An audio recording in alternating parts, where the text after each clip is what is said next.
Welcome to Encounter, where we celebrate putting faith into action and community leaders who live out compassion, grace, and love. We're a program of the Broome County Council of Churches that addresses food insecurity through CHOW and the Greater Good Grocery, provides hospital and jail ministry, builds wheelchair ramps, and assists neighbors with transportation and shopping services through Faith in Action volunteers. We invite you to the conversation. Encounter your neighbors as we learn to walk together in love and kindness. Good morning. Hi, I'm the Reverend Jeffrey Stanton Kellam, but you can call me Jeff. I'm your host this week on Encounter. I'm the Parish Associate at the Union Presbyterian Church in Endicott on Main Street in the Union District. Parish Associate is not the Associate Pastor. It's a just pure volunteer position. Speaking of volunteers, our guest today is Sue Spencer, who is the Director of Faith in Action Volunteers of the Broome County Council of Churches. And every year, for 25 years, there's been a Lives of Commitment breakfast held at the Doubletree Hotel in downtown Binghamton, honoring very special people in our community. And we're going to have them tell their stories today. We've made some videos to let these volunteers tell you about their particular ministries in 3 different areas of the community and the church and people of faith. That breakfast was held with how many folks?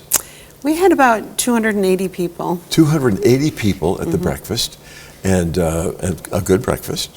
And nice breakfast. And then you have some speakers who come.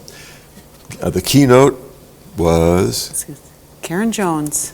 And she's the Vice President of Diversity, Equity, and Inclusion at Binghamton University. Yes. So she shared part of her volunteer background right. as the keynote speaker. Very inspirational. Yeah. Very nice speech this year. So the 3 different areas, let's talk about those quickly before we go to the first story of the volunteer. Well, we always honor 3 different either people or groups. Sometimes they're groups. We honor someone from Faith in Action Volunteers, which is my program. Someone from the council, so that could be a volunteer in any of the other programs, and someone from the community. Okay. And how are these folks chosen? Are they chosen? How are they chosen? Oh, I know they're chosen. They are the chosen ones. But they are the chosen ones. Well, usually about now, I start thinking about next year. Yeah. The Faith in Action honoree, we usually look for someone that's been volunteering for Faith in Action for quite a while, and maybe doing a little bit above and beyond. It's really hard because I have great volunteers and I love them all, and yeah, sure. And I think they all need to be honored. But we usually, and I try to look for someone that's maybe doing something a little different than the norm. As far as the council, I try very hard to go to the different programs and not pick from the same program all the time. So this year our honorees were from the jail ministry, right, which doesn't often get recognized. Yeah. And then as far as the community, we have a committee that sits down and talks about that. And we kind of look out into the community for somebody who's doing something maybe different or not even thought about, Sure. volunteering in an area that you wouldn't even think about. Yeah. And or somebody who's really been doing it for a long time and is really making a big impact on the community. Well, each of the stories we document. I go into people's homes or their churches or communities of faith, and we record these interviews to play back at the breakfast. Let's move right to the first one. The Faith in Action honoree this year was, and for what? It was Pastor Paul Reed. He has been working with our senior living ministry program, which is taking worship services into the nursing homes. And he's been working at Good Shepherd for over 10 years. He's been going and providing worship services, but much more, and you'll find out in the video, much more than just a worship service. Great. Well, let's go to that now. This is Pastor Paul Reed from the Central United Methodist Church in the Union District of Endicott.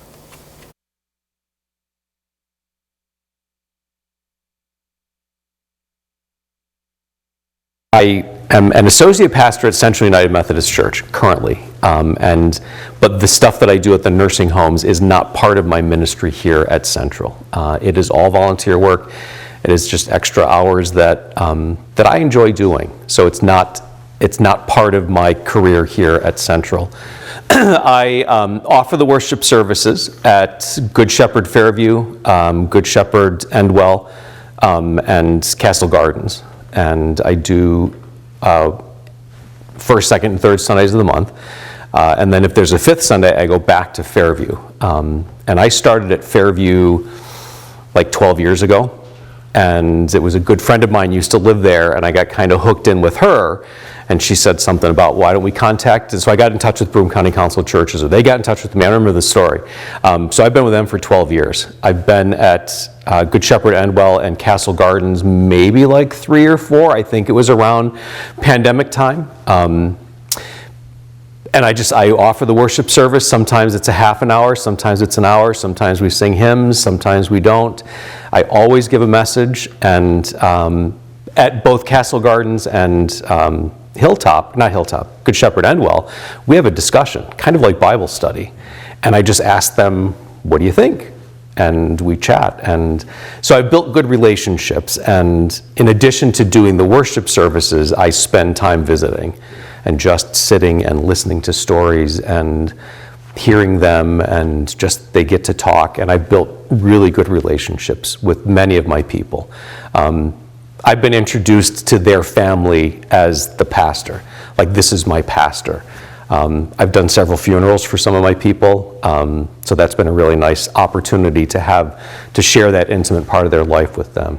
I really enjoy nursing home ministry, assisted living ministry. I never thought I would enjoy that, but I do. And like I said, it's building relationships and it's gaining those friendships and that.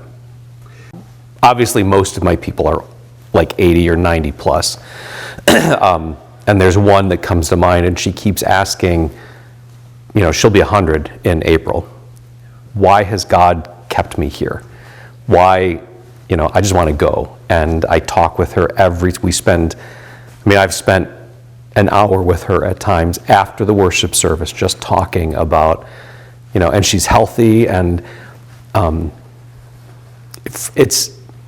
it's exhausting afterwards, but I love being I call them my people. I have my people here at Central, and I call them my people. At my former appointment, I had my people. And each one of these facilities and I address them as my people. And I feel that, I build that, and I never, like I said, I never suspected that I would be involved in this and as active. And I would like to be more active. Time constraints are just, I'm retired, but I love to hear the stories. I think that's the rewarding. I never knew my paternal grandparents. They died when I was very young. My maternal grandparents, we had a decent relationship, but they never shared stories. So I kind of missed out on that, I think, maybe. And now I'm hearing stories like, well, back in the day, and I always joke with my people saying, well, I'll be 60 in a couple weeks. Well, I'll be 60 in April, so I'll be 60 by this time. And I'll say, man, I feel so old. I'm 60. And they're like, 60? My kids are older than you. So we joke about that, and it's just really fun they certainly get something from it, but I think I am rewarded more just building relationships with a generation that I feel sometimes gets excluded. And I know my people at Fairview and often at Castle Gardens, they don't get visitors. They sometimes will get family members, but not very often. And so I think part of that is a good thing for me and for them to get build those relationships. Back in the day, I was a Girl Scout leader with we have 2 daughters, they're 30 and 33. So when they were in Girl Scouts, I was the Girl Scout dad, and we would spend hours. There was a leader, because it had to be a female, but I was always there doing things with them, and could not go on campouts with them, but could go on day retreats and day things. And I did Girl Scout camp for a few years, Camp Dogwood up in Appalachian, and I was the science and nature guy for that. At Ross Park Zoo, I was a docent, which is a volunteer that does education. So a docent is an education volunteer. And I would run the Zoomobile, and we would have tours go through the group. I did that for several years, maybe 4 or 5 years or something like that. So I wrote, where did you get this from? I can't believe I wrote it, but I wrote it. I said, in my wildest dreams, I never imagined I would be active in senior ministry. I tried it. I liked it. So step out of your comfort zone. You might enjoy it.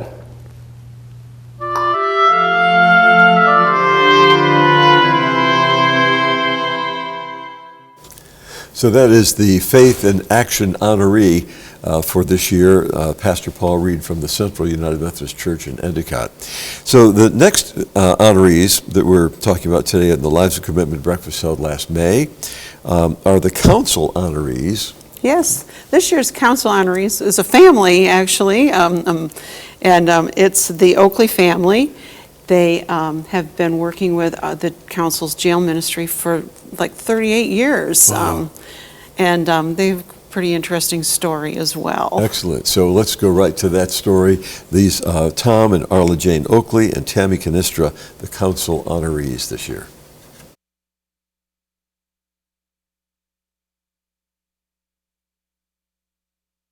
Describe how you first got into jail ministry.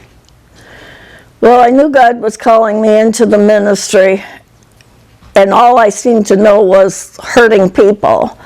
And then the Lord started saying, you should be ministering now. And I go, but I don't know. There's lots of hurting people out there. I don't know where you want me to go. And I just kept hearing Aunt Barb, Lieutenant Swift at the jail. And so I talked with her, and she said, well, there's lots of hurting people in the jail. And as an officer, I can't talk to them, but you could. And that's how I got started. I actually started coming in to see Chaplain Phil Singer October 1986. Sometimes it takes me close to an afternoon of preparing my lesson because I go over everything before I go there to speak. But as far as the jail time, it depends. It's usually about an hour, hour and a half. Of course, you got the time of going and back. But well, I know if Tammy sings, she practices a little bit more. But we're not talking a big amount of time, even with my teaching, and there's other things you can do that wouldn't involve as much. 10, 11 years old, I started going in to sing for special services. So maybe like once a quarter, or if she had a particular theme that she wanted to do in a Bible study, and I had a song that went with that, she would ask me to come in. And that went on for years until just before I turned 18. I was at Broome, and the chaplain came to us, really panicked, hoping that I was old enough, because now everybody had to have their own clearance. And I was just getting to the right age, so I got my own clearance at that point, and we were going in on a regular basis at that point. My role has definitely shifted. I went to Bible college, and I got my license to preach while I was there. And since I graduated from college, my mom has opened up her Bible study for opportunities for me to be able to preach. So before COVID, I was getting to preach at least once a month. And since we've been back, there's been lots more opportunities. So at this point, I'm getting to preach at 3 different services. And we have a 4th service that we can kind of juggle back and forth. So we're there to support each other. How much do they pay you to do this? Absolutely nothing. But it's an opportunity. I get to, it's my chance to be able to share something that's very important to me with people who need to hear it, as everyone does. Saturday, Tammy spoke. And if you had realized, if you had walked in, the Holy Spirit was in the church sanctuary so much, in the chapel, and all the guys were so intense on Tammy as she spoke and then as she sang, and even Tom and myself, we were in the presence of God. And the guys all said, when I saw Monday night, that was Saturday night, when I saw those same guys Monday night, they said, oh yeah, man, that was something. They realized that something had happened Saturday night. You can't beat that with anything else the world's got to offer. And so it's been a pleasure to get out there and help somebody. And it's a pleasure. Sometimes these guys will come up and they're so thankful that somebody came out to spend time with them. Yeah. So volunteering is great. Yeah. They like a man coming in, I guess, too. Yeah. And I don't know how their fathers treated them, but you know, I had trouble with my father too, so it's great to be a father image to them and somebody that they can depend on that's going to be there if they need them. Volunteer, I think you're missing out on helping people. There are a lot of people that need help, whether it's the jail or even Meals on Wheels now needs a lot of help. And it's just nice to have somebody appreciate what you're doing. And there are a lot of people that need help. They'd have to go in with the right intention that they're doing it because they think they should, not for results. You don't get to mark up the holster from your gun, you know, and yet like you would in the Old West, because they have to be right back in again.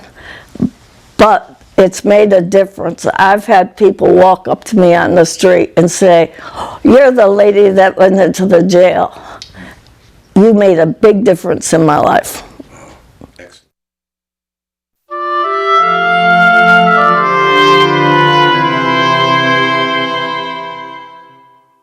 So recognized for their jail ministry were the council honorees for the Broome County Council of Churches, Tom and Arla Jane Oakley, and their daughter, Tammy Canistra. The last honoree of the morning at the Doubletree for this big breakfast was Barbara Donnelly, a community honoree, and tell me that story. Well, Barbara Donnelly is very active with both St. Patrick's and St. Thomas Aquinas churches, very instrumental in their food program, and also she also ran a program called Showers of Hope, which took a big bus around to help homeless people take a shower, which I think is just an amazing thing. She's very active in that, but not only that, I think she was very active in the community, just helping everyone. Unfortunately, Barbara passed away in December, and so we were fortunate to have many people that were willing to speak about her for her video, but great loss for the community, but it was the right thing to honor her for sure. We're going to start with her husband, who will describe Barbara's life and volunteerism, and then a couple of folks that will tell you about them after you've listened to their stories.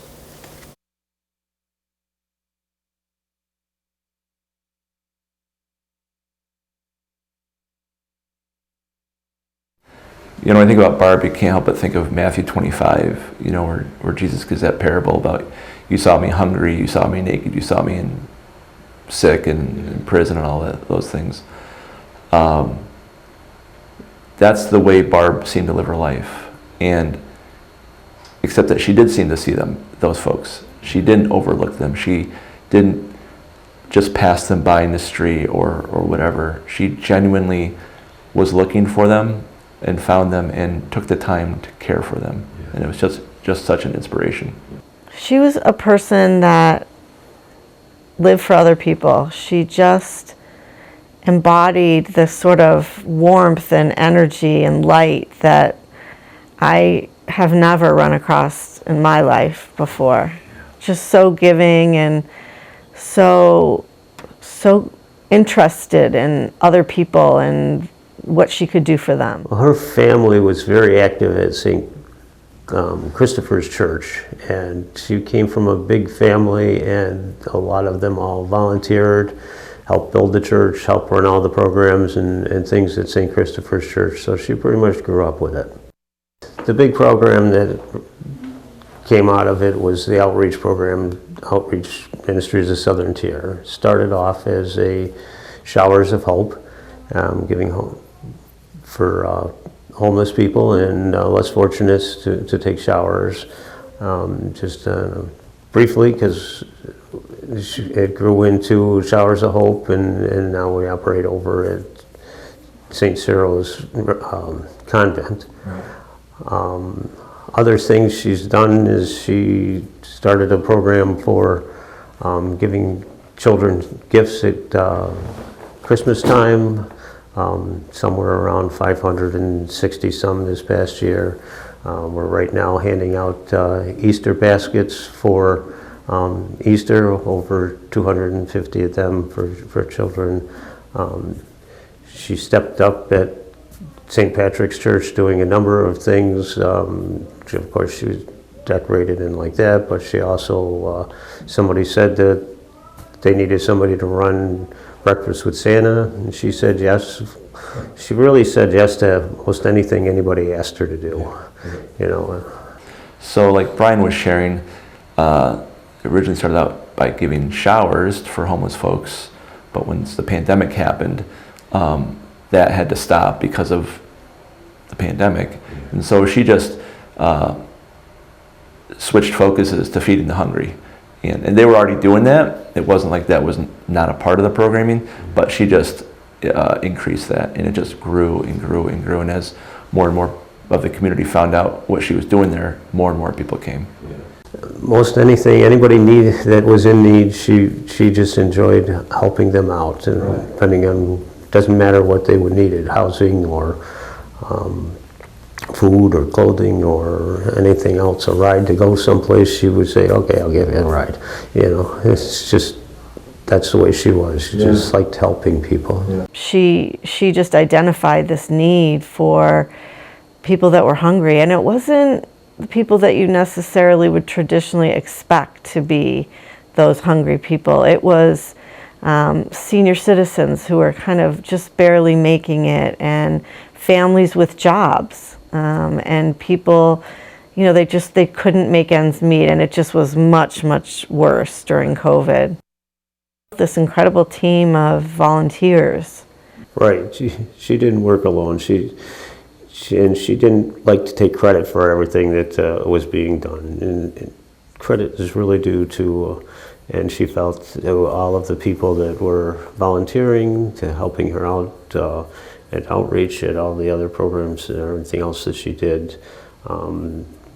Monsignor Patano with like St. Patrick's, and the whole gang. She just felt that was why things got done, and she just appreciated it so much. And at this point, I appreciate that all of them are still with us and doing their best to live on the legacy of Barb and keep things going.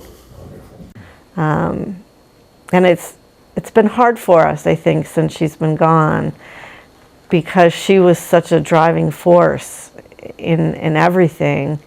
And I think one of the things I miss the most is, no matter how hard the job was or how physically difficult, you know, lifting food and clothes and handing it out, she just always made it so much fun. And we're missing the fun now a little bit. Barb always liked to make things fun. She'd like to have parties. She would bring lunch for everybody after we got done working, and say, hey, let's all sit down and have lunch together. So that's just the way she was. She'd just make things fun and get things done. Yeah.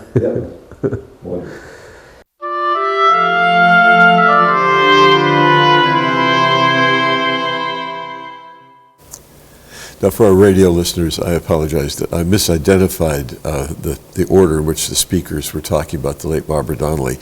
First was Les Aylesworth, who works with Chow and worked carefully with Barbara in that regard. Brian Donnelly is her husband, and then Sarah Campbell was the woman's voice you heard talking about her friend, Barbara Donnelly, who was honored as the community honoree at the Lives of Commitment breakfast. And again, this was the 25th year. This was the 25th year, yes. We did miss 2020 because of COVID. Yes. But this was the 25th annual Lives of Commitment. The breakfast started in 1999, and it's been going on ever since. Right. Yeah. So we have there's a committee that chooses folks from these three different areas. Sure. And you're already thinking about next year. Oh, we're already, yes. Yeah. We have a signature committee of people who, they do a lot. They get sponsors, they do several things. Right. You know, so Right. if anybody would like to join us, we can always use more members. And the way to do that is to go to the Broome County Council of Churches website, and you'll find ways to connect with the various programs offered by the Council of Churches, from the jail ministry to building ramps, Right, ramp it up. Hospital ministry, chow, yep. and all of these need some community involvement. And you know, when we talk about volunteerism, it doesn't mean that you're giving up a day a week necessarily. No, there are some people who work on certain projects where they are terribly involved day after day, and they love it. They get great satisfaction from doing it and from meeting the people that they're helping. But on the other hand, a simple little thing, in fact, I think it was Arla Jane Oakley came up with, anyone can be a volunteer. This was on the tables at the Lives of Commitment breakfast. You can begin by holding a door open for someone who has an armful of packages or bundles. You could grow some marigold flowers in cups and give them to people, especially lonely people. The list goes on. At the grocery store, offer to help put groceries into the car when you see someone struggle. Very simple ways to offer your help. Yes, and sometimes the most simplest things have the biggest impact on people. Oh, they'll remember it. Yes. Yep. And again, we keep hearing from volunteers that I get so much out of it, people say, that at the end of the day, you look back and think, maybe this was a little bit of a hassle, you know, maybe, Sure. you know, got in the way of your schedule or whatever. But in the end, you realize you've really helped somebody through right. a difficult time. That's right. Very often. So those were the Paul Reed, the Faith in Action honoree, the Oakley family, the council honorees, and then Barbara Donnelly, who was celebrated as the community honoree. So we encourage you to go to the Broome County Council of Churches website. I don't see it here. It's broomecouncil.net. broomecouncil.net.